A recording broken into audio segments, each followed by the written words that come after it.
네, 오늘의 말씀 찾아보겠습니다. 오늘의 말씀은 신약성경 388쪽에 있는 요한일서 1장 9절에 있는 말씀입니다.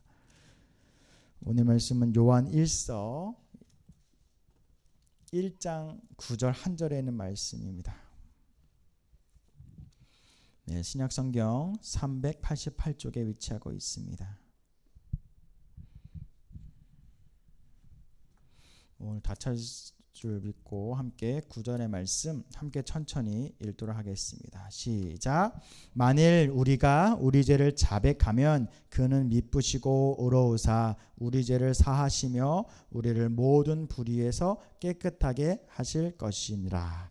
것이요. 아멘. 이는 생명의 말씀입니다. 하나님 감사합니다. 네, 수요 오전 기도에 오신 여러분들 다시 한번 더 환영하며 축복합니다. 지난주에 못 보에 대한 얼굴도 볼 수 있어서 정말 다시 한번 더 감사드리고요. 또한 이 자리에 모인 것은 뭐 저에게 감사 이런 것이 아니라 정말 하나님께 영광이 되는 귀한 시간이 되었으면 좋겠습니다. 네, 오늘은 성령의 확신이라는 제목을 갖고 회개에 대한 이야기를 조금 나누고자 합니다. 하나만 넘겨주시면은 우리가 회개라고 하는 단어를 히브리어로 하마르티아라고 부른다고 합니다. 하마르티아. 이것은 아리스토텔레스의 문헌에도 나오는 말인데 무엇을 이야기하냐면 바로 죄라고 하는 것의 단어를 잘못을 범하다라는 뜻을 갖고 있는, 한마디로 사람이 활을 쏘았는데 화살이 관역에 꽂히지 아니한 것, 관역에서 벗어난 상태를 사람에게는 죄의 상태라고 이야기하고 있다고 합니다. 그래서 이 하마르티아라고 하는 이 관역에서 벗어난 상태, 죄의 상태라고 하는 것이 우리들의 신앙에서도 마찬가지로 나오게 됩니다. 우리는 성령님이 어디에 계신가를 찾기 위해서는 성령님을 눈으로 보려고 하면 안 됩니다. 저 또한 20살이 뜨거웠을 때에 성령을 보고자 정말 많은 여행을 떠났어요. 그 중에 뭐 수없이 얘기했지만 뭐 장풍을 쏘는 것도 갔고 지방도 내려가서 기도회도 참석하고 했지만 저는 저의 그 20살의 열정에서는 성령을 눈으로 결코 찾지 못했습니다. 그때의 결론이 무엇이냐면 정말 허탈한 마음이 한참 있는데 신학생들과 모여서 커피숍에 모여서 우리가 실패했어. 성령의 역사는 이미 끝났나 봐.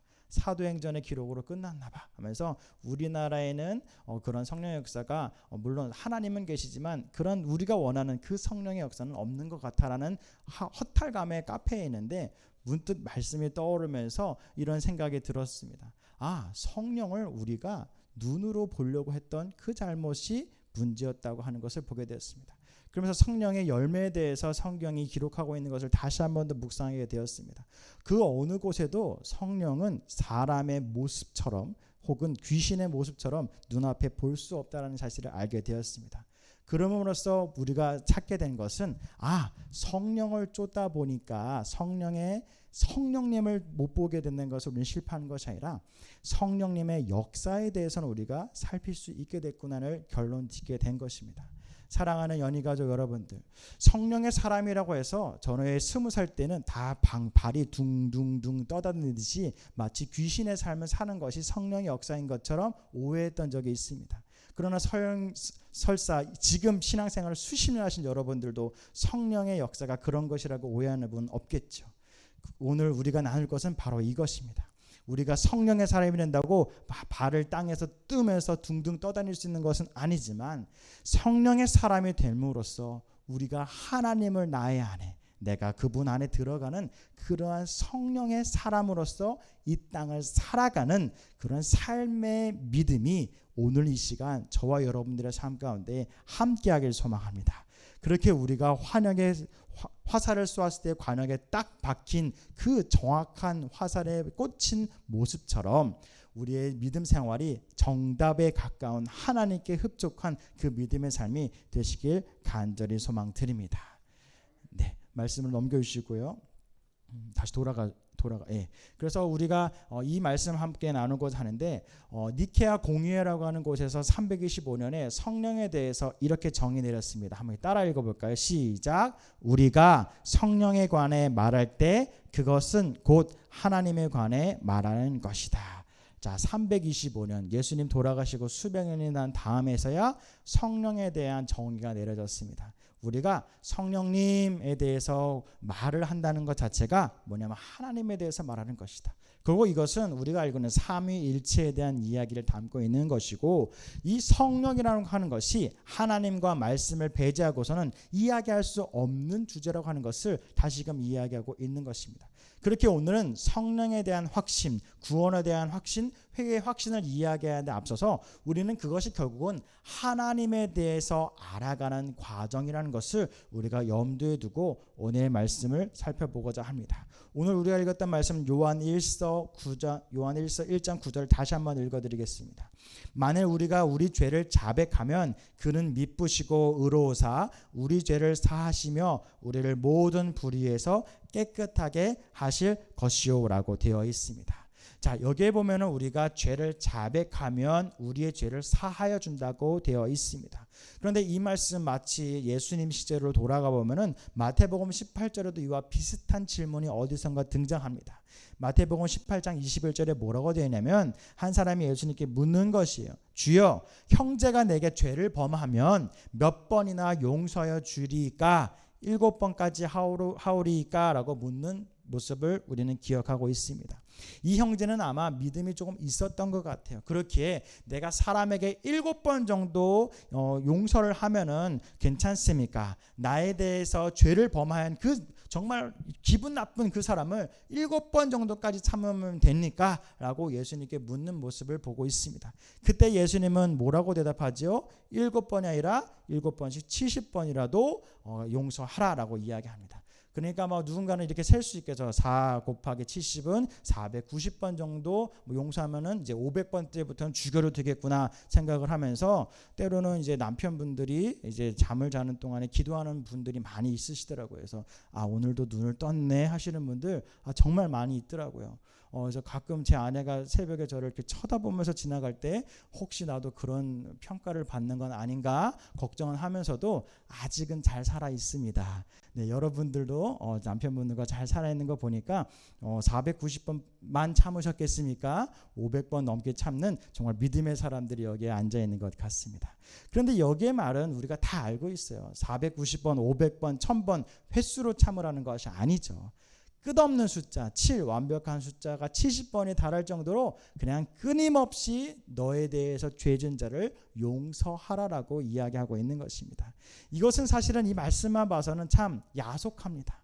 사실은 이것이 우리가 좀 기분 좋게 이야기를 해서 이렇게 나에게 죄지은 자를 7번 정도만 하면 됩니까? 아니야. 490번이 넘도록 무궁무진하게 너는 용서해야 되라고 예수님이 이야기하는 것을 우리의 삶으로 적용시켜 보면 정말 야속합니다. 사실은 지나가는 사람이 내 발 한 번만 밟고 지나가는데 저기요 불렀는데 뭐요 하고지만 지나가도 기분이 어떻습니까? 와, 살인 충동이 나죠. 돌이라도 있으면 던지고 싶고 확 욕도 하고 싶은 것이 우리들의 삶입니다. 그런데 발을 밟고 지나간 사람에게 뭐요 했는데 그럴 수 있지요. 아니 가셔요. 발 안 아파요 하고 참을 사람 별로 없습니다. 그러면은 우리의 삶과 말씀은 정말 멀어진 것처럼 느껴지게 되는 것이죠. 그러면은 우리는 이렇게 살 수밖에 없습니다. 이중인격으로. 하나님의 말씀은 좋은 말씀, 그러니까 참아야 돼. 그러나 나의 삶은 무슨 삶? 연약한 삶, 화를 내는 삶. 결코 이것은 옳지 않다고 하는 것입니다. 성령의 역사, 성령의 확신을 얻기 위해서는 우리가 그저 말씀이 떠오르는 삶이 되시길 소망합니다. 당연히 인간적인 연약함으로 누군가 내 발을 콱 밟았어요. 아니면은 의도치 않게 나를 누가 째려봤어. 그랬더니 와, 되게 기분 나쁘네. 나를 왜 째려보지? 나는 웃으면서 인사하는데 이럴 수 있어요. 그때에 기분 나쁘네 하는 순간 소망하기를 말씀이 떠오르길 바랍니다. 어떻게? 7번씩 70번이라도 용서하라. 이것이 떠오르는 사람은 성령의 사람이고 떠오르지 않은 사람은 세상의 사람입니다. 세상의 사람은 해야 될 게 뭘까요? 저기요 한 다음에 막 같이 싸우는 게 세상의 사람이죠. 성령의 사람은 말씀이 떠오르고 그러고도 화가 나면 그거는 뭐 제가 어떻게 할 수가 없네요. 성령님도 어찌할 수 없는 겁니다. 그러나 떠오르는 순간 마음이 차분해진다면 여러분들은 말씀에 붙잡힌 성령의 사람입니다. 부디 성경의 말씀은 좋은 말씀해서 그래 그냥 그럴 수 있어. 나의 삶은 연약한 삶 그러면서 막 싸울 것이고 고성을 낼 것이 아니라 화가 나고 내게 죄진 자가 떠오르는 순간 말씀이 떠오르는 그런 말씀의 사람, 성령의 사람 되시길 간절히 소망드립니다. 그러면서 사사기는 이렇게 기록하죠. 사사기 17장 8절. 자기의 소견대로 행하는 삶이라는 것을 이야기하고 있습니다. 그래서 사사기 17장 8절에 보면은 자기 왕이 없으되 자기의 소견대로 사람들이 살았다고 하는 말씀이 등장해요. 이것은 무엇이냐면 왕이라고 하는 것은 하나님인데 하나님 없이 그저 지 멋대로 살았다는 것입니다. 근데 이거 되게 멋있는 말이에요. 사람들이 특히 아빠들이 많이 하죠. 아들들에게 야 어깨 펴 이 자식아. 사내 자식이 뭐가 네가 잘못했다고 울지 마. 그러면서 싸운 친구 맞고 온 애한테도 울지 마 하는 거 전 참 많이 봤습니다. 근데 뭐 남자뿐만 아니라 여자분들에게도 마찬가지예요. 어깨 펴고 살아, 당당하게 살아, 소신껏 살아. 네가 뭐라고? 옛날 같았으면 여자라서 조용하지. 그런 남녀 평등 세상에 너도 할 말 해. 네가 뭐가 부족해서? 너 가족에게 사랑받는 딸이야. 너 딸이니까 말해. 바로 이렇게 세상은 이야기하죠. 되게 멋있어 보이지 않습니까? 뭔가 뭐 옛날에는 뭐 억눌려서 여자라서 이런 걸로 말 못했던 거 이제는 말 다 하고 사는 거, 떵떵거리며 사는 거 정말 상상만 해도 좋지 않습니까? 그런데 사사기 시대에 그렇게 살았더니 뭐라고 이야기하냐면은 자기의 뜻대로 자기의 어깨 피고 자기의 행동하고 싶은 대로 살았더니 하나님이 없었다라고 이야기하는 것입니다. 그리고 우리는 성령의 사람이라고 하는 것은 내 멋대로 사는 사람이 아니라고 하는 것이에요. 내 멋대로 사는 삶은 그저 세상의 사람이라고 이야기하는 거예요. 하나님 없는 삶이 그 멋대로 어깨 피고 나 잘난 맛에 사는 사람이라고 성경은 이야기하고 있는 것입니다. 그러면 그 반대로 주눅들어 살아가는 것 그거 아니라는 거예요. 뭐냐? 바로 하나님 안에 거하면서 당당하게 살아가는 것을 오늘 우리에게 이야기하고 있는 것입니다. 우리에게 하나님은 이미 깨끗함을 통해서 너 아무도 정죄할 수 없어. 너 잘난 사람이야. 너 정말 멋있어. 예뻐. 너무 뛰어나. 너는 존귀한 자야. 그렇게 세상의 죄 앞에 무릎 꿇지 말고 당당히 살아라고 오늘 우리에게 말씀하고 있는 것입니다. 그렇게 사랑하는 연희가족 여러분들, 우리의 원대로 우리의 식대로 살아가는 것은 성령의 삶이 아님을 기억하셔서 우리가 성령 안에 거할 때, 우리가 그분 안에 거할 때, 내 안에 그분이 거할 때 그 우리의 삶이 진정한 성령의 삶이라는 것을 꼭 기억하시기 바랍니다. 그러면서 오늘의 말씀 가운데에 여기서 우리가 살펴야 될 것은 우리의 죄를 자백하면이라고 하는 이 첫 번째 문장에 좀 더 집중해 보고자 합니다. 한번 따라해 볼까요? 회개는 돌아서는 것입니다. 회개는 버리는 것입니다. 회개는 채우는 것입니다. 자, 요거를 기억하시기 바랍니다. 만약 우리가 죄를 자백하면 그는 미쁘시고 의로사 우리를 죄를 사하시고 우리를 모든 불의에서 깨끗하게 하신다. 여기서 우리의 죄를 자백한다라고 하는 것은 자칫 오해할 때가 많이 있습니다. 그렇죠? 우리가 솔직해지는 것, 그것은 뭔가 약해져 보입니다. 그러나 회개라고 하는 것은 약해지는 것이 아닙니다. 돌이키는 것입니다. 어디로? 바로 우리가 원래의 모습으로. 우리의 원래의 모습이 무엇일까요? 아담과 하와가 죄를 지은 그 순간으로 돌아가는 것일까요? 아니죠. 창조의 역사가 있었던 그 최초로 돌아가는 것을 말합니다. 회개라고 하는 것은 돌아가는 것인데 죄로 돌아가는 것이 아닌 하나님께서 우리를 선한 목적을 갖고 보시기에 참 좋았다라고 하는 그곳으로 돌아가는 것임을 기억하시기 바랍니다. 또한 회개는 버리는 것입니다. 내 모든 것을 붙잡고 하나님을 붙잡으려고 하는 것은 오만한 자입니다. 내 양손에 있는 것을 내려놓은 채 주님 앞에 나아가는 여러분 되시길 바랍니다. 마지막으로 회개는 채우는 것입니다. 무엇을 채우냐면 내 손에 내려놓았을 때에 주님께서는 가난한 자로 놔두지 않으시고 나의 빈 곳에 주님의 성령님을 채워주십니다. 그렇게 오늘 우리가 찬양을 할 때에 제가 10시가 땡 되는데도 아무런 말도 하지 않고 찬양을 불렀습니다. 이것 또한 이것이요. 제가 처음으로 환영합니다 하는 순간 저의 염려가 성령님이 여러분들을 환영해야 되는데 기껏 전도사가 환영을 해봤자 줄 수 있는 건 아무것도 없는데 그것이 막힐까 봐 아무 멘트도 하지 않고 말도 하지 않고 찬양으로 입술을 넣은 것입니다. 그러자 저의 마음에 어떤 마음이 들었냐면 제가 잘내지고 싶은 것, 제가 인정받고 싶은 것을 잠시 내려놓자 어떤 것이 있었냐? 바로 여러분들이 입술에 찬양의 모습을 보여주심으로써 그렇지, 우리가 세상 가운데 열심히 살아다가 세상의 말을 많이 하며 살다가 한 주의 중심 오전에 처음으로 주님께 약속한 시간에 나의 찬양의 고백으로 주님을 영광 올리는 것, 이것이야말로 정말 성령의 사람들의 모임이구나 라는 것을 깨닫게 되었습니다. 그렇게 회개는 돌아서는 것이고 나의 것을 버리는 것이고 버림을 주님께서 채워주신다고 하는 것을 기억하시길 바랍니다. 제가 갑자기 이 죄라고 하는 것에 생각이 나는 것이 있어요. 죄는 따라해 볼까요? 연대 책임입니다. 많이 들은 단어죠. 어르신분들은 많을 거예요. 죄는 연대 책임이에요. 누군가가 이야기해요. 오리지널 신, 원죄라고 하는 것이 아담과 하와로부터 시작이 되었잖아요. 그렇죠? 그러면서 이야기하는 거예요. 근데 조금 억울합니다. 양쪽 다 이야기하죠. 남자는 이렇게 이야기하죠. 억울하다고. 아니, 저 여자가 정말로 먹자 했으니까 같이 먹은 거다 한 거고. 또 여자 입장에서는 아니 뭐 내가 뭐 억지로 입을 열어서 먹인 것도 아니고 그냥 같이 먹은 건데 내 탓하는 건 좀 그렇지 않냐. 서로 남자와 여자가 억울할 수는 있습니다. 그러나 제가 본 것은 연대 책임이다라는 것입니다. 우리가 전쟁의 승리와 패배는 한 명의 지도자의 책임이 아닙니다. 물론 지도자의 지도력에 따라서 승패가 갈릴 수 있지만 전쟁의 승패는 지도자 한 명에 있지는 않다는 것을 우리가 알 수 있습니다. 결국 그 지도자 한 명의 지휘관의 옆에 있는 참모들이 얼마나 잘 돕느냐에 따라서 전쟁이 승리하기도 하고 실패하기도 한다는 것이죠.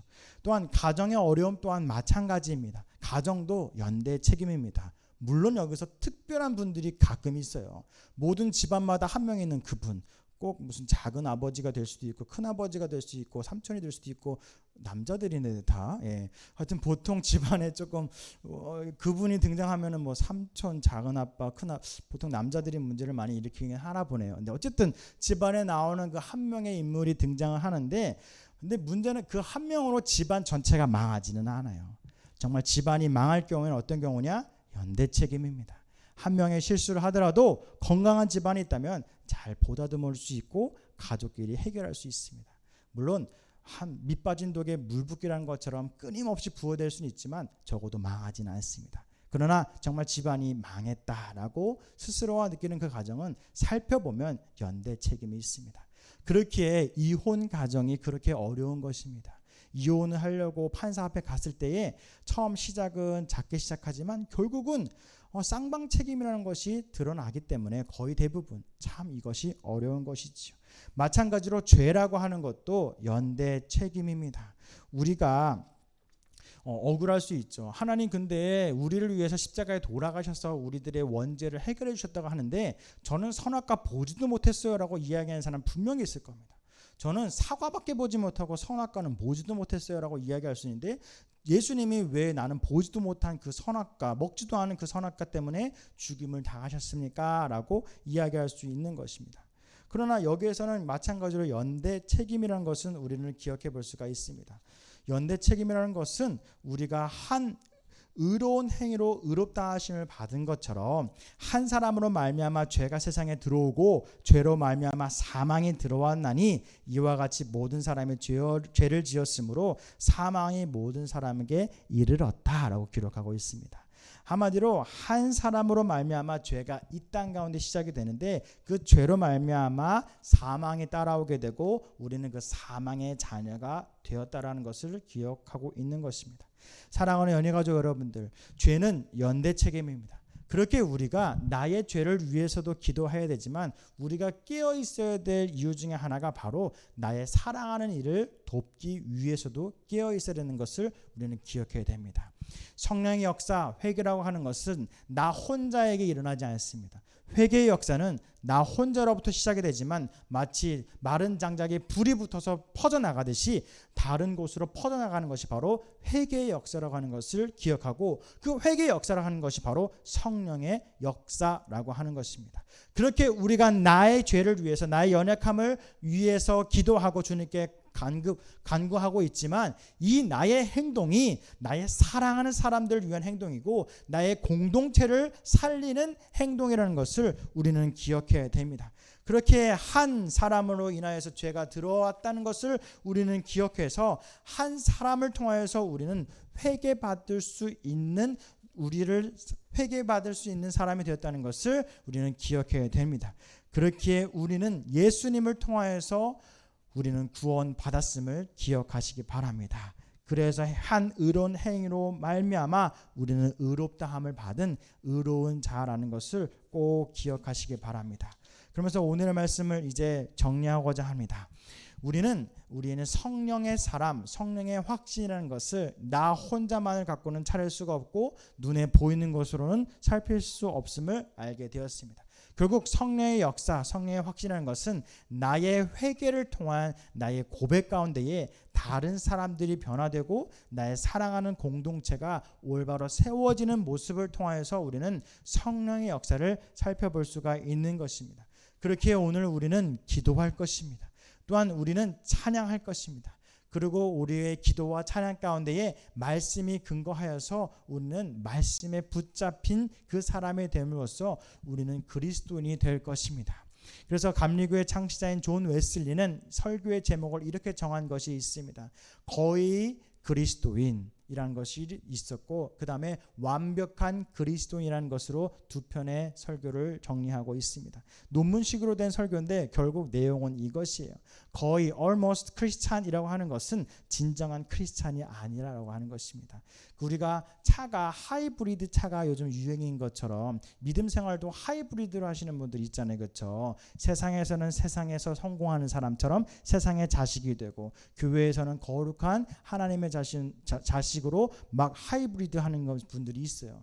그러나 존 웨슬리 목사님이 이야기했듯이 신앙생활 그렇게 하는 것 아닙니다. 결국 안에서 새는 바가지 밖에서도 새고 안에서 새지 않는 바가지 밖에서 새는 것입니다. 하나님의 사람 밖에 나가도 하나님의 사람이고 하나님의 사람인 것처럼 하는 것 그냥 처럼 하는 세상의 사람인 것뿐입니다. 부디 여러분들은 하나님의 사람인 것처럼 교회에서도 생활하고 세상에서 생활하는 사람이 아닌 하나님의 사람으로서 우리의 교회와 사랑하는 공동체 가운데에 선을 이루고 세상에서도 선한 영향력을 통하여서 하나님의 사람이 되는 여러분들 되시길 간절히 소망드립니다. 그래서 우리가 이번 남은 한 주 동안 결단해야 될 것은 이것입니다. 첫 번째는 우리가 기억해야 될 것은 작은 것에 승리하시길 소망합니다. 요즘 새벽 예배를 담임 목사님께서 열심히 인도하시는 거의 결실이 정말 새벽 문화가 만들어진 것은 정말 연희교회 역사상 귀한 역사라고 저는 느껴집니다. 왜냐하면 이 새벽을 깨우는 것 상당히 쉽지 않거든요. 특히 젊은 사람들에게는. 젊은이들이 어떻게 잠을 자는지 여러분들은 잘 모를 거예요. 혹시 여러분들 있을 수 있나요? 지난주에도 이야기했죠. 그저 지쳐 잡니다. 지쳐 자. 저는 그것이 세상 친구들만 그런 줄 알았더니 우리 중고등부 아이들도 그렇게 잠을 자더라고요. 저는 지난주에 설교하고 어른들만 TV보다 자고 뭐 이런 줄 알았고 중고등부 애들이랑 이야기하는데 아니더라고요. 끊임없이 새벽 3시, 4시까지도. 이걸 어떻게 알아내면 우리 중고등부 애들이 선생님들하고 친해지니까 새벽 3시에도 막 카톡을 보내고 페이스북에 메시지를 보내고 막 그러더라고요. 그래서 그거 하지 말아라고 이야기하면서 생각을 해보니까 얘네가 새벽 3, 4시까지 안 자고 있는 거예요. 그런 모습을 보면서 야 너무 힘들겠다 하는데 당연히 새벽 3, 4시까지 잠을 안 자니 아침에 어떻게 학교를 갈까요? 거의 패배자로 가는 거예요. 10분 늦었어 하고 일찍 지각하고 시작하는 거예요. 밥은 엄마가 차려준 건 먹겠습니까? 못 먹죠. 그냥 가는 거예요.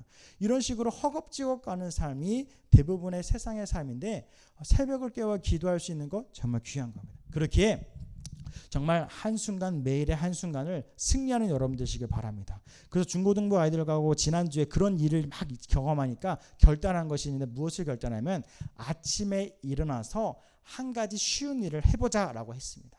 어떤 친구는 이런 것을 이야기했어요. 냉장고 앞에 영어 단어 3개를 붙여놓을 거래요. 그래서 자기 전에 3개 붙여놓고 눈 뜨자마자 물 먹으면서 그 순간 3개를 외우는 거죠. 사실 3개 외우는 거는 외우는 것도 아니에요. 3개 외우는 거 어렵지 않잖아요. 10개면 어려워요. 그래서 물을 먹는 순간 하나 외우고 넘기는 순간 하나 외우고 내려놓는 순간 하나 외우고 돌면서 외웠나 확인하고 안 외웠으면 다시 한번 보고 돌아가면서 화장실 가는 거.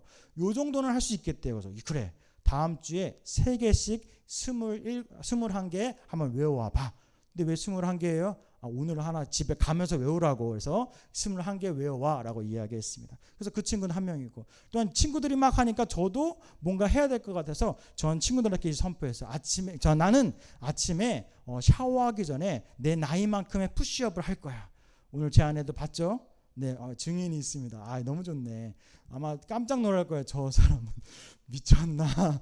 옷을 확 다 벗고 푸시업을 하거든요. 왜냐면은 까먹을까봐. 옷 입으면 땀나니까. 그래서 아침에 열심히 푸시업하고 있습니다. 친구들에게 작은 승리를 보여주려고.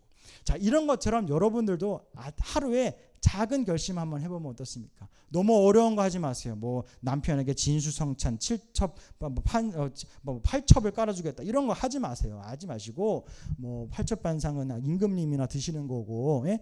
그냥 쉬운 거 있지 않습니까? 아침에 일어나면 뭐 주님께 아멘 한다든지 할렐루야 한다든지, 아니면은 아침에 눈을 뜨자마자 핸드폰을 열어서 카톡을 보는 것이 아니라 성경 말씀을 본다든지, 이런 것을 한번 노력해 보시기 바라요. 그래서 남은 한 주 동안에 아침의 시작부터 승리하는 여러분 되시길 소망합니다. 두 번째로 결단해 볼 건 이것이에요. 죄책감에서 벗어나시기 바랍니다. 우리는 상당히 죄책감이라는 것에 억눌려 살아요. 그래서 다시 죄로 돌아갑니다. 나는 안 될 사람이야. 보통 지각하는 친구들 한 5분 정도 지각할 때까지는 뛰죠. 근데 한 20분 지각하면 어때요? 걸어요. 포기하는 것이거든요. 근데 이러한 삶이 믿음의 삶도 마찬가지입니다. 교회에서는 열심히 믿음 생활하죠. 아멘 아멘 할렐루야 하고서는 찬양하고 돌아가는 순간 나는 알아요. 넘어질 것을. 그러니까 누구보다도 빠르게 걸어갑니다. 난 안 될 거예요. 이렇게 걸어가는 사람이 죄송해요. 여러분들 삶일 수 있습니다. 그러지 마시기 바랍니다. 그것이 바로 죄책감에서 오는 것이에요. 여러분들은 실패하지 않아요. 넘어질지언정 실패하지 않습니다. 그렇기에 우리가 5분 지각한 자처럼 뛰면은 5분 지각 안 할 수 있습니다. 우리의 삶 정말로 내가 정말 넘어지는 것처럼 느껴지고 실패하는 것처럼 느껴지지만 걷지 마세요. 뛰어가시기 바랍니다. 그래서 그 죄책감에서 해결받으시기 바랍니다. 마지막에는 세 번째는 죄를 짓지 않기 위해 항상 노력하시기 바랍니다. 제가 이번에 두 번째로 찬양한 것이 이것이에요. 항상 기뻐하라, 쉬지 말고 기도하라, 범사에 감사하라. 이는 예수 안에서 너희에게 향하신 하나님 뜻이리라. 그날의 도적같이 이 후렴을 제가 너무너무 좋아하거든요. 사랑하는 연희가족 여러분들, 죄를 짓지 않기 위해 노력하시되, 이것이 앞서 한순간의 승리를 위해 내 노력만 해도 힘들고요. 죄책감 갖고 싶지 않아도요. 내 머리로는 이미 들어와 있어서 실패할 수밖에 없는데요. 승리할 수 있는 유일한 길은 바로 찬양입니다. 여러분들의 삶 가운데에 항상 기뻐하라. 누가 내 발을 밟고 지나가도 항상 기뻐하라. 쉬지 말고 기도하라. 그를 위해 기도해 주시기 바라요. 범사에 감사하라. 아이고 내 발을 안 걸고 넘어갔네. 아이고 난 밟고만 넘어갔네. 감사하시기 바랍니다. 바로 이 찬양의 가사처럼 이는 예수 안에서 너에게 향하신 하나님의 뜻입니다. 사랑하는 연희가족 여러분들, 성령의 확신의 삶, 그것은 성경의 문자로 나와 있지 않습니다. 우리의 삶을 통해 역사하시는 하나님을 통해 우리는 확신할 수가 있습니다. 그것의 시작은 바로 나의 연약함을 고백하는 회개의 삶임을 기억하시기 바랍니다. 그렇게 회개의 삶 가운데 우리를 실패자라고 명령하지 않고 우리를 거룩한 자, 우리를 미쁘시고 의롭게 여겨주시는 하나님이 저와 여러분들 가운데 함께하고 있다는 것을 기억하시기 바랍니다. 그래서 항상 우리의 입술 가운데 찬양이 넘치시길 소망하고, 오늘 이 순간부터 작은 일부터 승리를 경험함으로써 바로 하나님의 사랑을 느끼시는 여러분 되시길 간절히 소망드립니다. 우리 함께 찬양하며 고백할까요? 4번 찬양, 십자가의 전달자 찬양하고 결단하도록 하겠습니다. 목사님 불 좀 꺼주시고요.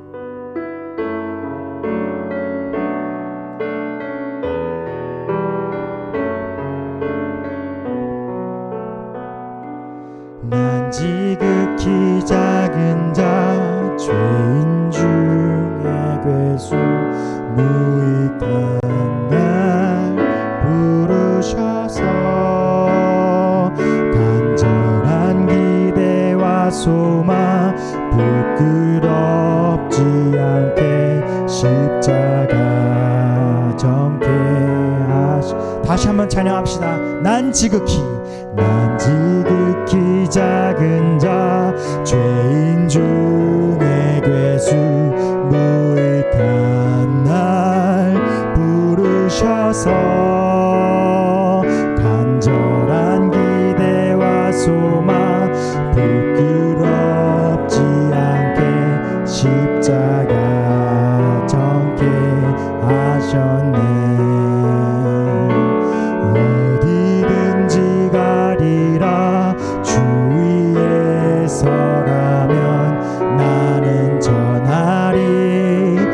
그 십자가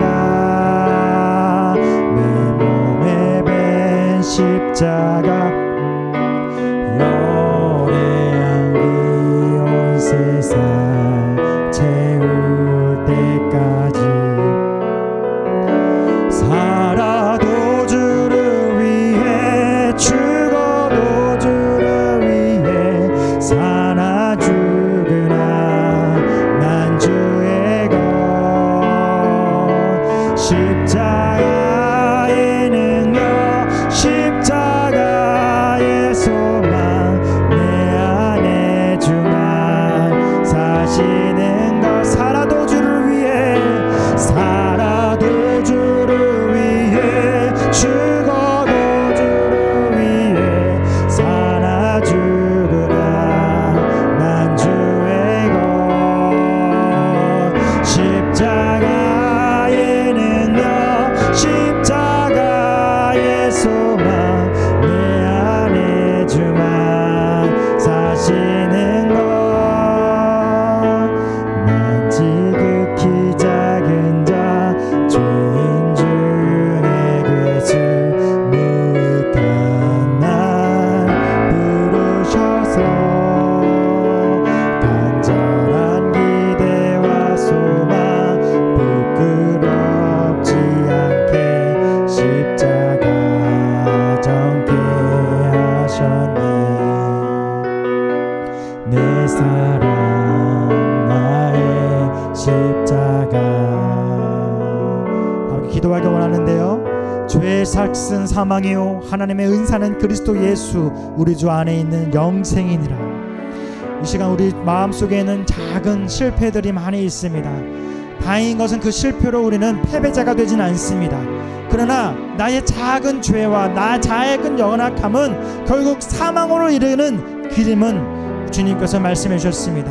이 시간 나의 죄 작은 실패들을 주님 앞에 내려놓사오니 우리의 삶이 사망의 삶이 아닌 영원한 삶으로 구원하여 주시옵소서. 우리가 십자가에 돌아가신 예수 그리스도를 다시 십자가에 매다는 그러한 죄를 범하지 아니하도록 나의 작은 죄를 자범죄를 주님께 고하오니 나를 용서하여 주시옵소서. 이 시간 주와 마주치면서 통성으로 죄를 고백하며 나아가겠습니다. 주여 사랑과 은혜가 많으신 하나님 감사합니다. 우리의 삶 정말 연약하고 부족한 삶입니다. 우리의 죄의 삭은 사망입니다. 주님 우리의 삶을 용서하여 주시옵소서. 우리의 삶이 정말로 주님 앞에 붙잡히길 원하오니 주님의 삶 가운데에 죄악의 삶을 살아가지 아니하도록 하여 주시옵소서. 주여 주여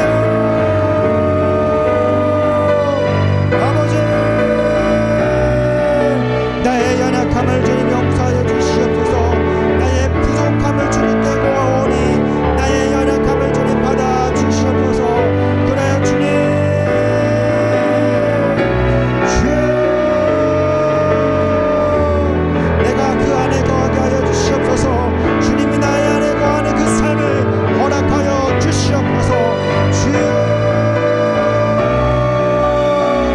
내 순간을 승리의 삶을 살게 하여 주시옵소서. 내 순간을 승리의 경험하게 하여 주시옵소서. 나는 비록 넘어질 수 있는 나이나 죄책감 가운데 포기하지 않게 하여 주시옵소서.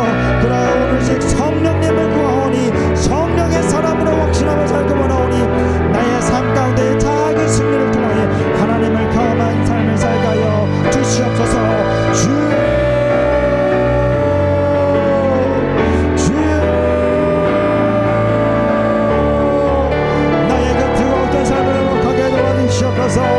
나의 그 주님의 사랑이 고백이 되게 하여 주시옵소서. 아버지 나의 삶을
우리의 갖고 온 기도의 제목을 놓고 기도하길 소망합니다.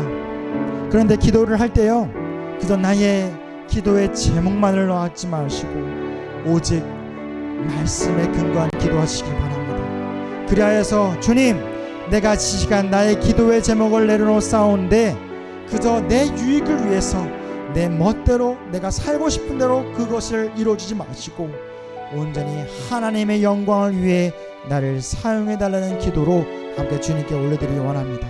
그러나 이 시간 결단이 원하는 하루의 작은 것에 승리하는 여러분들, 또한 죄책감에서 벗어나는 여러분들, 죄를 짓지 않기 위해서 찬양의 입술에서 떠나지 않은 그 찬양의 입술이 단을 살아가는 우리 반 한 주가 되길 바라면서 나의 기도의 제목 마지막으로 주여 세 번 외치면서 통성으로 기도하도록 하겠습니다.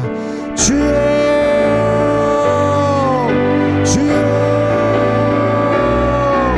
주여. 사랑과 은혜가 많으신 하나님 감사합니다. 우리의 죄를 자복하여 싸우니 우리의 기도의 제목을 들어주시옵소서. 주님,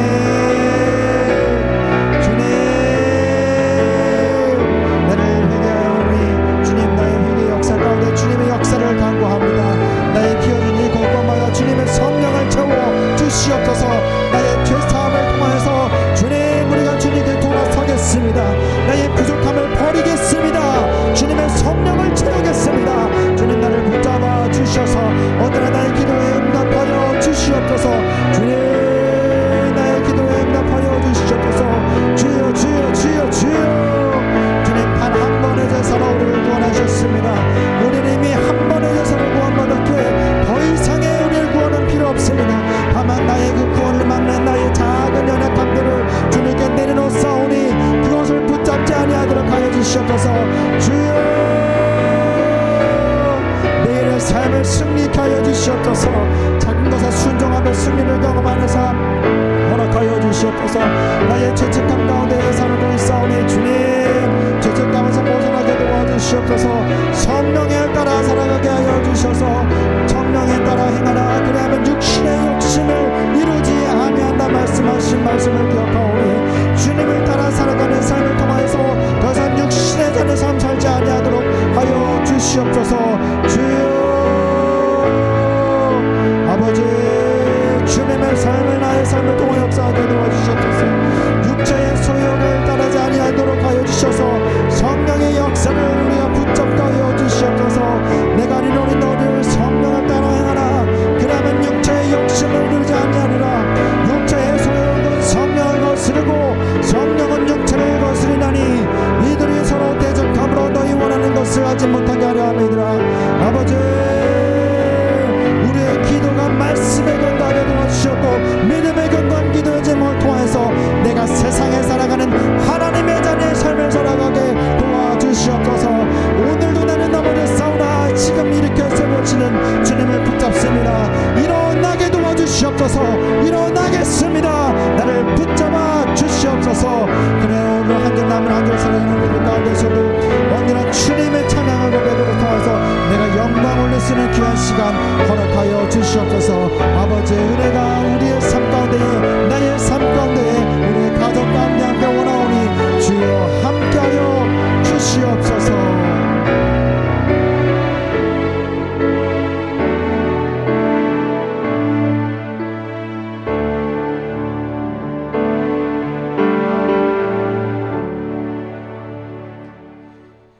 사랑과 은혜가 많으신 하나님 감사합니다. 우리는 연약한 자입니다. 넘어질 수밖에 없는 자입니다. 마치 쏜 화살이 다른 관역에 박히는 것 듯한 정말 그런 느낌을 듣습니다. 그러나 주님께서는 이렇게 말씀하시지요. 그 관역이 잘못되었지 화살이 잘못되진 않았다. 주님, 우리가 화살이라면 주님의 관역에 꽂히게 하여 주시옵소서. 때로는 우리가 눈앞에 있는 세상 가운데 나아가길 원하는 그러한 연약함이 있지만 매 순간 세상을 붙잡는 것이 아닌, 쉬운 길을 걸어가는 것이 아닌 하나님의 사람으로서 하나님의 관역에 꽂힘으로 나의 인생뿐만 아니라 사랑하는 그들을 위한 그들의 삶을 회복시킬 수 있는 시작이 나로부터 이루어지게 하여 주시옵소서. 그래, 우리가 성령의 사람이 되기를 원하오니 부디 육체의 정욕에 넘어지지 아니하고 입술의 죄악에 넘어지지 아니하고 오직 찬양과 말씀이 나를 움직이는 성령의 사람으로 살아가게 도와주심으로써 오늘 나의 작은 결심의 승리가 하나님의 승리가 되게 도와주시었고, 하나님의 승리의 역사를 바라봄으로써 살아계신 하나님을 내가 다시 한 번 더 붙잡고 성령의 사람으로 살아가는 귀한 한 주가 되게 도와주시옵소서. 특별히 우리의 많은 기도의 제목을 내놓사오니 그것이 나의 유익대로 이루어지게 하지 마시옵고 오직 하나님의 영광을 올릴 수 있는 하나님의 영광 가운데의 기도를 들어주시옵소서. 돌아오는 토요일과 주일 어린이부 성경학교가 시작이 됩니다. 특별히 교회의 다음 세대를 위해서 함께 합심하여 기도하오니 그 가운데 기도의 문이 띄어지게 하여 주시옵소서. 방언이 터지게 하여 주시옵소서. 우리 어린 아이들에게 하나님을 붙잡고 하나님의 사람이 살아가기를 결단하는 많은 이들이 나오게 하여 주셔서 인천 연희교회의 다음 세대뿐만 아니라 우리 이 세대를 이끌어가는 지도자들이 그 가운데에 많이 일어나게 하여 주시옵소서. 또한 이끌고는 이혜연 전사와 우리 김명희 부장님 또한 교사 선생님들을 붙잡아 주셔서 언제나 그들 또한 급하다고 하나님의 것이 아닌 세상의 것을 붙잡지 않고 오직 급하더라도 성령님을 놓치지 아니하는 귀한 리더로 삼아 주시옵소서. 이번 한 주도 오늘의 승리가 한 주의 승리가 되길 간절히 소망드리오며 사랑이 많으신 예수님의 이름으로 기도드렸습니다. 아멘. 잠시 교회 앞에 알려드리는 소식입니다. 돌아오는 토요일 오전 10시에 교회에서 개회 예배를 한 후에 강화 화이트하우스로 어린이부 성경학교가 출발합니다. 제가 듣기로는 교사를 학생들이 한 25명 정도, 또한 교사가 한 8에서 9명 정도 참여하는 것으로 알고 있고, 또한 그곳에 방문하는 부모님들 또한 합하면 40-50명 정도가 오가는 곳이 된다고 합니다. 1박 2일 동안 짧은 시간인데 정말 아이들이 정말 기도에 정말 문이 뜨이고 기도의 문이 뜨는 것이 믿음의 삶을 붙잡고 살아가는 우리 아이들이 많이 생겨날 수 있도록 함께 중보해 주시면 감사하겠습니다. 나머지 특별한 광고는 주보와 홈페이지를 참조해 주시길 바라고, 언제나 우리의 기도가 이 자리에서 끝나는 것이 아닌 우리가 세상을 살아가는 그곳에서도 성령의 사람들인 여러분들의 모습을 통해서 증거되는 귀한 한 주가 되시길 간절히 소망드립니다. 이 시간 원하고 바라고 기도합니다 찬양 부르신 후에 우리 주기도문으로 마치도록 하겠습니다.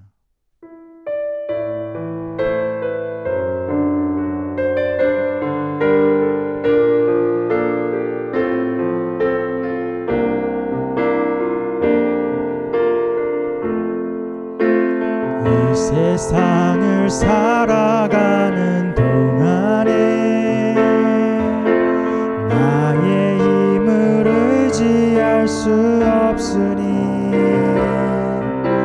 기도하고 낙심하지 말 것은 주께서 참 소망이 되심이라.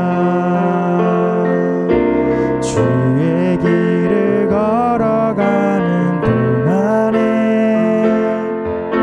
세상의 것 의지할 수 없으니